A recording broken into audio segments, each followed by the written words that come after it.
Ibinida ng mga residente sa Tanawan City, Batangas ang mga naglalakihang parol na gawa mula sa recycled materials. Samantala, ginawa namang parol ang mga bote ng gamot sa isang ospital sa Lemery, Batangas. Tungayan yan sa report ni Denise Abante.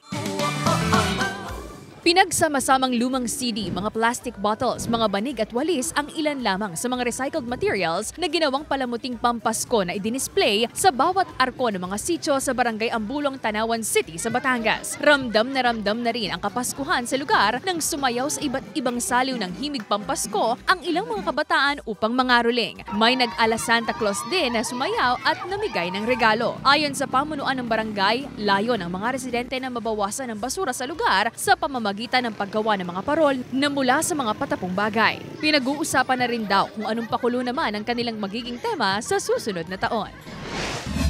Samantala sa isang ospital naman sa Lemery, Batangas, ilang bote ng ampule o lalagyan ng antibiotics ang pinagsama-sama upang makabuo ng parol na siyang bida sa harap ng paggamutan. Sa Batangas City, palapa ng nyog, butil ng mais at mga lubid ang ilan naman sa material na ginamit ng ilang residente para sa mga parol na isinabit sa kanilang covered court. Ang mga simpleng bagay na nakikita natin sa lansangan at akala natin patapon na, maaari pa ring mapaganda at mapakinabangan. Nakatulong pa tayo sa inang kalikasan. Denise Abante, Balitang Southern Tagalog.